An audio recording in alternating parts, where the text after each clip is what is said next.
art that you see in Spartanburg has come up through the private sector and by individual donors and by groups that have gotten together to beautify the city. That you come around a corner in Spartanburg and you'll see a statue. It might cause you to think what it's about. It causes people to take pride in their community. I came here after working as city manager in Beverly Hills, California for 20 years.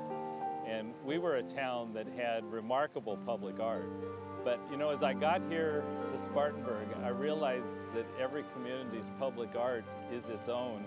And the art here is very personal. It is, for the most part, artists from the area or pieces that speak to the people in the area. And it's a very personal thing and a very special feeling about this community.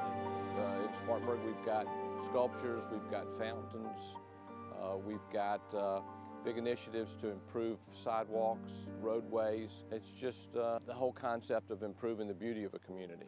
We've been very fortunate that our corporate community and individual citizens have been generous in developing art for the public's enjoyment. There have been 10 to 11 sculptures that we've put up, and then we've been involved in 4 or 5 fountains around the community.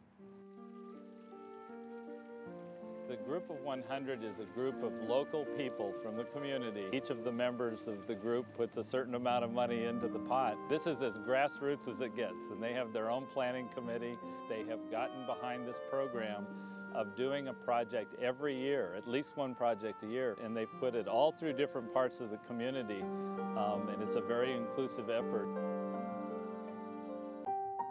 My wife and I, when we first came to Spartanburg, the very first night we were here, we strolled up and down the streets in downtown.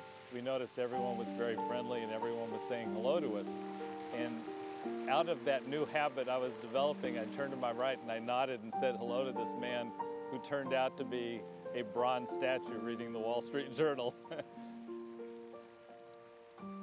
By far my favorite piece of public art in the city is the piece at Barnett Park called The Circle of Friendship, that depicts children at play playing Ring Around the Rosie, and they leave a gap between the hands of the last 2 children.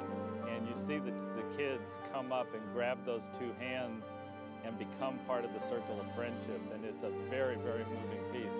Self-Made Man, I think, is an impressive piece. It's probably the biggest in the collection. We've got Emily Dickinson. I think she's one of my daughter's favorite poets, and so that's a favorite one too. Public art really talks about who we are in many ways. I think every community has its own uniqueness. In Spartanburg, the fountains and the public art really address who we are.